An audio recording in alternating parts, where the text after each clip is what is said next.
What's going on, everybody? Welcome to another edition of Soccer for Dummies. This is the first recap edition I'm doing of the show. So, shout out everybody who checked out the first episode where I pretty much gave my origin story, how I got into the sport, everything else. This podcast is really not going to really be like it's not going to be like a weekly update show where too much. Like I'll have elements of it, but I'm mainly going to be just doing random stuff for the podcast. Like some will be informative, some won't be. Some be a lot of it's gonna be my opinions on Arsenal and my opinions on other stuff. So we're still trying to put together the full basis of the pod right now. So shout out to everybody who has watched, and shout out to everybody who is not unsubscribed because this is embarrassed content. Trust to believe I've got more than enough embarrassed content coming for y'all. Not just this week, but over the next couple weeks, as we got the NFL draft coming up at the end of the season. My personal YouTube channel, I know they say that you're supposed to make different channels for different interests, but they're all sports. So it's not like I got a show on gambling or a show on racing or whatever. It's all sports, so it's all going to be under this own umbrella. So I hope everybody who has subscribed and everybody who's a new subscriber understands that you're going to get a lot of NFL. This is going to be mainly NFL content. Obviously, I would have to say the channel is going to be 70 to 75% NFL content, with majority of that NFL content being the Chicago Bears. But I have other interests. The NBA playoffs are coming up in about 2 weeks, so expect a lot of NBA stuff on here. The MLB is in full swing, so I might do something with that every now and then. I'm not as big as a baseball fan as I used to be, but when the pennant races started to heat up, I have more to talk about. But soccer is my newest passion. So I've been in this game as a fan for a year now. I think I'm pretty knowledgeable for people who have been watching this sport. For somebody who's watched it for as much long as I have, which hasn't been long, but I feel like I know enough to at least get my opinion. So I just want anybody to come up here watching the show thinking I know it all. I'm not. The purpose of the show is to show me growing with the sport. You know what I'm saying? So this is one of two episodes that'll be dropping this week. I'm doing another episode with the homie Gabby from the Shirtless Plantain Show. We recorded it last Thursday. It's a real good episode. We're gonna look into the mind of the average Arsenal fan and talk about what exactly is Arsenal PTSD. She'll give me her story on how she became a fan and why the whole fan base kind of feels like they're on edge right now. So we'll also talk about that in today's episode after what happened this past weekend, man. So yeah, man. Let's just get right into it. Arsenal came back from the international break this past Saturday as they got ready for their quarterfinal in the FA Cup to take on Southampton. Southampton is a championship side right now. They are the seventh spot in the championship table. They're like a point behind Wrexham. They got a big game against Wrexham tomorrow to try to snatch that playoff spot back. Since this is an informative show to people who maybe still getting into the sport or maybe want to get into the sport, because I'm talking about it. I don't know. Basically, in the championship, the first two winners, the top two on the table automatically get promoted to the Premier League for next season. So if the season ended today, that'll be Coventry City and that'll be Middlesbrough who will move up to the Premier League. And seeds 3 through 6 will compete in a knockout style playoff tournament, and the winner of that tournament will advance to the third seed, and they will move up to the Premier League as well. Last year, Sunderland won that tournament, and Sunderland is in the Premier League and look like they're going to stay up this year as well. So Southampton has been playing well. Like I said in my pick video that I dropped over the weekend, that they won a 14-game unbeaten run, now 15, after beating Arsenal. But coming to this game, I didn't really know how to feel because I didn't know who was going to be available. Obviously, Arsenal had all these different players who called out of international duty, so didn't know who was going to be available. When I did my prediction in my head of who I thought was going to start this past Saturday, I got it pretty spot on for the most part. I did think that Bukayo Saka was going to play, and I did think Timber was going to be fit enough to play, but neither one were fit. In fact, neither one were even with the squad. I don't know if that was an injury thing more than, giving them more rest before the Champions League game, which is tomorrow. We'll get into that as well. But regardless, this was a side that should have won the game. Arsenal lost 2-1. giving up a goofy goal early in the game because of a turnover by Martin Odegaard, which led to a very, very sloppy defensive play by Ben White and led to a goal. I'm just very glad that we can start the nonsense. I saw a lot of Arsenal fans spouting that Ben White should be starting over Urian Timber. Now, I do believe that Ben White is better in the build-up offensively in the attack than Urian Timber is, but everything else, let's be very clear. Like Jurian Timber doesn't make that mistake that he made. He was also in the back with Miles Skelly because Ricardo Calafiori played 200 minutes with Italy this past week in the international, so didn't want to run him crazy. Pierio and Capier is hurt, so he did not play. So Miles went out there, and then Gabriel, after not training last week, still played anyway. But it was just, even though it was a side that I should have won, obviously this team hasn't played that much together. So I expected some sloppiness. I definitely expected the defense to be as embarrassing as it was. And I actually don't think we played that well attack-wise. Like, I think they created more than enough chances. I think they had something like 12 corners. I thought it was embarrassing that they only kicked maybe 3 of those corners because they didn't have Bakayo or Declan, who were the specialists, to try to get a goal. But as usual, they had problems hitting the gimmies. Martin Odegaard had a shot that he should have hit. Gabriel Martinelli, we all know that when he plays, he's going to miss shots. It's just what he does, and he did that as well. The most impressive player on the pitch for Arsenal was 60-year-old Max Dowman, and I think that's a great thing because he's a phenom. He's the future. He is the future of Arsenal Football Club. But it's also a bad thing when you got a team with this much veteran talent and a 16-year-old is the clear best player on the pitch for you. So I thought that was embarrassing. Overall, I thought the game, they should have won the game. Gyökeres came on, got a goal real quick off a nice assist by Kai Havertz, but it just wasn't enough. And soccer's a weird sport. I just felt like that second goal was coming. It just felt like, and it's really embarrassing because they had ball. I think they had 67% possession or something like that. To just give up 2 silly goals. And that's not me trying to take anything from Southampton. Southampton has been in great form. Southampton deserved to win that game. Now, let's talk about the fallout from this game. There's a lot of stuff that's been going wrong, not just in this match, but in the last 2 matches if you go back to the Carabao Cup final. And this is why I'm just so glad I'm not really on Twitter no more. And not to say that I'm not on Twitter. I tweeted something this weekend, but I don't have it on my phone. In fact, I've deleted all social media off my phone with the exception of Instagram.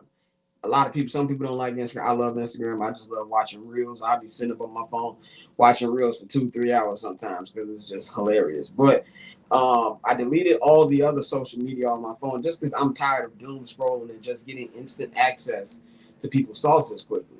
I'm still on Twitter, obviously. I tweeted a couple times this weekend. But what I do is it's on my iPad or, I log into my MacBook and I go on there. I tweet whatever thought I have and I immediately get off. So I have no idea what the day-to-day themes are on Twitter the last couple weeks. And I'm very excited. I know nothing about that. But I did peep some Arsenal fan tweets after this. And rightfully so, there's frustration. I try not to. I'm not going to say I'm not going to. I try not to police how people fan. We all fan differently. I don't think it's right or wrong. If you want to be super negative, that's your priority. If you want to be super positive, that's not your priority. That's your prerogative. Shout out Bobby Brown. It's your prerogative. Me, I feel like I'm a mix of both.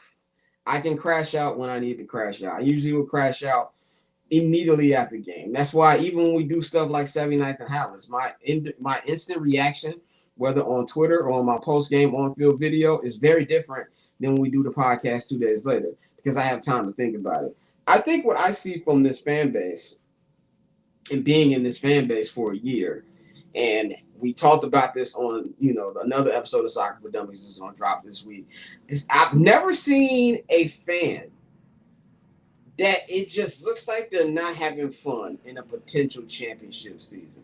And I've never seen it in any sport. I've been fortunate enough to be around for 10 championships in my lifetime with my teams. The Bulls won 6 in my lifetime. Blackhawks won 3. And then the Chicago White Sox won 1. So that's 10. Now, I don't remember the first Bulls three-peat. I'm not even finna sit up here and lie to y'all. When they three-peated the first time, I was 5 years old. So I don't remember nothing about that. The last three-peat, more specifically 97 and 98, I remember pretty vividly. I was 17 when the White Sox won the World Series, and I was a grown man when the Blackhawks won 3 Stanley Cups in 5 years. So I remember majority of these seasons. And yes, there was stresses, there was difficult. Now, granted, social media either wasn't around or really wasn't as heavy as it is now during those championship years. So maybe I'm just looking at it from a social media perspective where people just don't have nuance or perspective or educated takes on anything. I don't know if people are being dead ass or they're just trying to get engagements. You really never know these days. But it really feels like Arsenal fans aren't having fun this season, which is weird to me. And I'm not going to sit up and act like this has been the most pleasing football to watch, because it hasn't. But I also feel like the Premier League in general, this is not just an Arsenal problem to me. Name one team in the Premier League that is playing champagne football. You can't name it. In fact, I'm going to go further. There's probably only 3 to 4 teams in world football that I consider are playing champagne football. And I would say that would be Barcelona, but their defense is so bad that it balances out a little bit. You've got Bayern Munich, and then I would say PSG. I don't even think Real Madrid. Real Madrid are very hot and cold. So that's where I hear it, but I also feel like there's a lot of angst. Like you want your team to win. Everybody wants their team to win. There's nerves, and a lot of these fans, at least the ones you who are younger fans, they don't remember the Invincibles and stuff like that. I do think I've seen a lot of calmer older fans because they've seen it before. But here's the problem that I have, and this is the problem I do have with sports fandom sometimes. I think sometimes sports fans, and more specifically Arsenal fans, want to win just to shut their doubters up and get approval from their rivals more than actually enjoying their team. And I think that's more of an internet thing, more of a how we process sports thing. I saw a tweet maybe a couple weeks ago that said we need to get back to watching sports. Nobody, I don't say nobody, but I feel like a lot of people watch sports now with an eye to let me see if I can get the hottest take out and, and try to have a better take or be right over somebody quicker. Let me get wrong. I love being right too. Few things I love more than being right.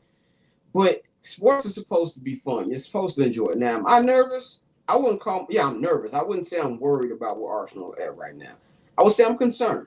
I'm concerned. I have some valid criticisms. And this week will tell me a lot more about where I need to be worried tonight. If we drop 2 duds against Sporting tomorrow, then, drop points against Bournemouth with a winner-take-home game against Sporting next week and a pivotal match against City at the Etihad next week, then yes, I will be nervous. But until then, I just can't. And I've been seeing nonsense like some people saying, regardless if Arsenal win the title, Mikel Arteta's got to go, or I'm going to be a casual as of this. That's just bitch ass shit to me, man. I'm sorry. It's weak ass stuff, and I try not to police how fans are doing, but leave now if that's the case. Like, that's what sports is, bro. Sports is mainly disappointment with the off chance that you're going to be happy. It just is what it is.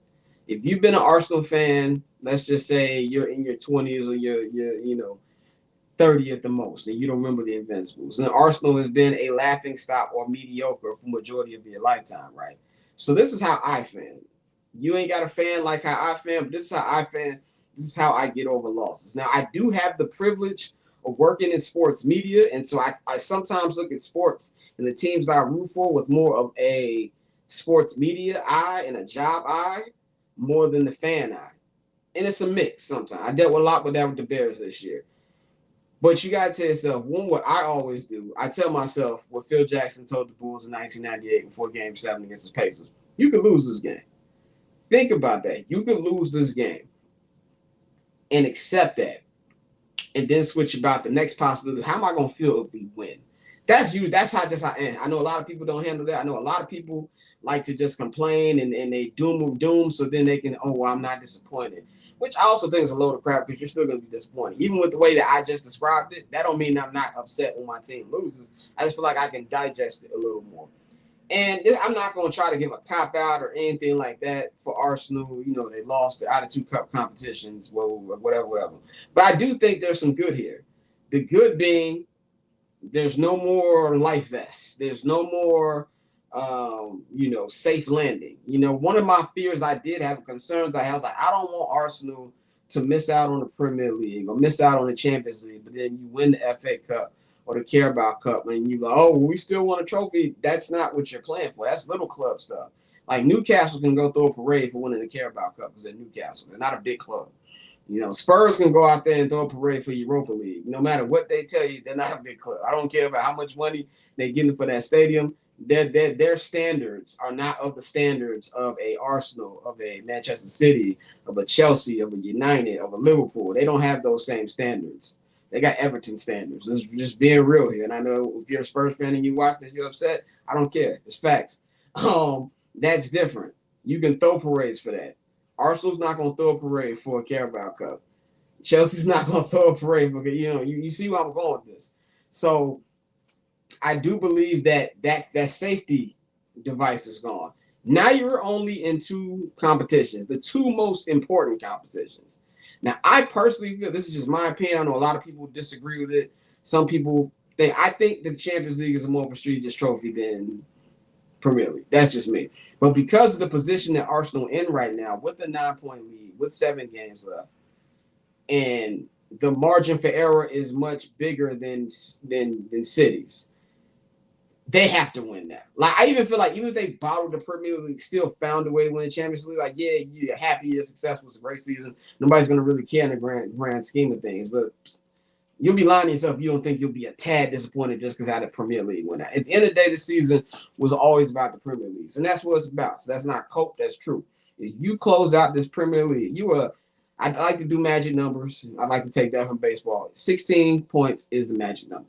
So every time Arsenal gains a point, every time City loses a point, the number goes down. So that's how I look at it. And I feel very confident they still will do it. But I just feel fans need to, like, one thing about, I never understand wanting acceptance from rival fans. It's just because it don't matter. They're going to say whatever they want. The Green Bay Packers could 3P. I'm still going to find a way to criticize them. It doesn't matter. If you hate a team or you hate a fan base, you're never going to give them credit or like real credit. You're going to find a way. I'm going to tell you what's loading right now. If Arsenal do win the Premier League, but let's just say they lose in the Champions League, there's going to be the conversation of, oh, worst champion ever. Oh, you did all of that just to win the Premier League, or especially if City go on and win the FA Cup and then City has a cup double. Oh, well, City still won more trophies than them this year. That's the BS I'm talking about. So, like, if you're a fan, why care about what rivals say?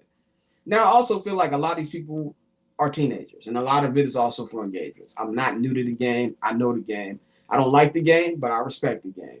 And that's what I feel it is with that. But for me, with this team, there's a lot of, I don't want to say crazy, but stupid there. I don't think this team is crumbling. I don't think this team is scared. I don't think none of that. I just feel like the body language in the game. I just feel like Mikel was like, look, I don't know who I can really play because so many players played during international break, played heavy minutes. I got some players who have legitimate injuries. And also, I want to prevent major injury and save them for competitions that really matter. And I know fans don't like to hear that. You want to win every trophy. I get that. But you got to prioritize. So he put out the best lineup he thought. And let's be real. Don't Monday morning quarterback it. That lineup, that starting 11 should have won that game. It's just that simple. And, I always feel when it comes to blaming managers, and you have the Arteta side out, and I'm not saying that Arteta don't get things wrong. I feel, in my view on coaches and officials in sports, period, is that majority of the time you have to blame the players. There's I don't say few, but there's only certain number of scenarios where you can look at a season or you can look at a team, a game, you can say the coach lost that game.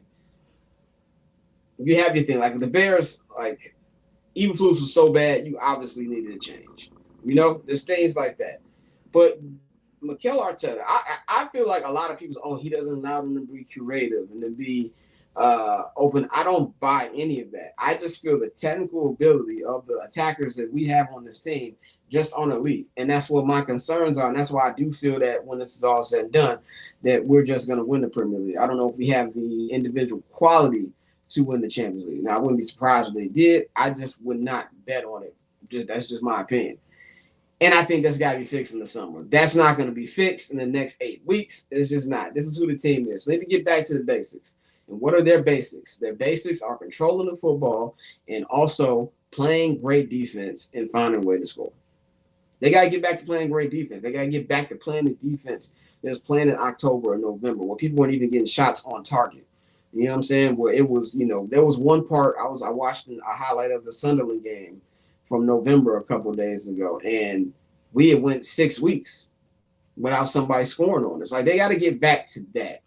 I don't have too much concern about that. I do think their form in the Premier League has been pretty decent lately. It's been great in the Champions League. Like, yeah, we played a little bit lazy than we probably should have in the first leg against Bayer Leverkusen, but they got the job done, won that tie by 2 goals. So I just feel like everybody, man, I know nobody's going to listen to me. I know people are going to fan how they want to fan. I'm very aware of that. But just block out the noise. You know how they tell players to block out the noise? Fans need to block out the noise too. I've done a good job of block. I don't look at social media. I don't watch podcasts or videos of people who I know are going to give biased or unfair comments on it and just lock in. And then all these conversations about should Arteta go, should players go, all those conversations we can have in 8 to 9 weeks. There's still a lot to play for, and we're going to see how all that lines up. But I do feel this, and we're going to say this before I start to wrap this up. I don't want these pods to be too long, I guess. You know what I'm saying? Is, do you want it or not? That's the question that I think these players got to ask themselves. I think the manager has to ask himself is, do you want it or not? Because that's what it comes down. Okay, we got breaking news. It has nothing to do with soccer, but we're on the channel. I'm gonna do a video on this, but it says this is from Adam Schefter. The Chicago Bears decide whether to build their new stadium in the next few weeks. Per lead sources of Illinois doesn't pass legislation for Arlington Heights soon. Sources believe the Bears are likely to be Indiana bound. 2 proposed sites in Chicago are not considered feasible per sources. Next is Soldier Field for political reasons, and that land known as Michael Reese was evaluated and rejected by the NFL and the Bears. Okay, I'm going to do a video on that. I'm going to do a video on that probably right after I do this. Just give my opinion on that, man. So, but like I was saying, at the end of the day, you got to ask yourself, do you want it? Whether they win games or not, I need to see over these because the time for playing is over. The cup competitions are over, so the time for what's the word I'm looking for? The time for resting, the time for rotating, all that is a wrap. If you don't see players play, then they're legitimately hurt. That's why when people are talking about, soccer, timber, all they want in training, I think one thing we've kind of learned over this season is the pictures and who you see out on the training pitch doesn't matter, doesn't tell you who's going to play. I mean, before the Carabao Cup final, we saw training pics of both Eze and Timber. Neither one of them motherfuckers played. All right, I've seen at least 5 times this year where Saka wasn't in the training video or training picture, and he was in uniform. So I don't take too much of that. It's, do you want it or not? Serious times. You are 5-1. You are 6 wins or 5 wins, 1 draw away from lifting your first Premier League title in 22 years. I'm not going to say the schedule's easy. It's the Premier League. You can get got by anybody in today's Premier League. You can get got by Burnley. Anybody. You know what I'm saying? But compared to City's schedule, you have an easier schedule. You have 4 games at home where you have dropped points only twice this entire season, right? Win your home games, and win a road game, split a road game. You're the champions. You are 3 wins. When I mean by 3 wins, I mean like I'm including the ties, like not the leg, but the ties. You are 3 wins away from lifting your first Champions League trophy in the 140-year history of this entire club. You talk about history. Mikel Arteta, if you win that, you ain't got to worry. Like, if you win the Premier League, obviously you're gonna be added to the Invincible teams or the Wenger teams, the George Graham teams, whatever. But if you win the Champions League, You're in a class of your own with this club. You're automatically club legends. Look yourself in the mirror. How do you want to be remembered? Mikel Arteta, how do you want to be remembered? I don't like to do hyper. I don't like to hype stuff up and put too much dip on my chip. But these next 8 weeks are going to determine the legacies of this manager and these players and how we look at it. We can sit up here and talk about it's fair enough to bet to base players on trophies or championships or rings and whatever other sport. But at the end of the day, I don't care. You are judged off trophies, rings, whatever. You're judged off titles. Why do we look at Michael Jordan as the greatest of all time? Not just because he was incredible. If Michael Jordan had no championships, we would not be viewing him the same way. Why did we shit on LeBron for so long? Didn't have a championship. Why is everybody clowning Arsenal these last whatever years? Because they aren't getting the job done. So how do you want to be remembered? And I think that's how they got to look themselves in the mirror. We're going to find out a lot. I believe there's going to be mass change regardless of what happens these next 8 weeks. I don't care if they do the double. I need at least 70% of this attack gone. Okay, there's only 4 people in this attack that I think have guaranteed that if I was running Arsenal, have guaranteed spots next year. That is Bukayo Saka, that is Eberichi Eze, that is Max Dowman, and that is Victor Gyökeres. Everybody else, you got to go. All right. And Mikel, if you don't win it, I'm not having this conversation now, but if you go trophyless, I think it's time for you to, pack in your resignation, my boy. But we'll worry about that. Legend or clown. We will find out in the next couple weeks. We got Sporting tomorrow.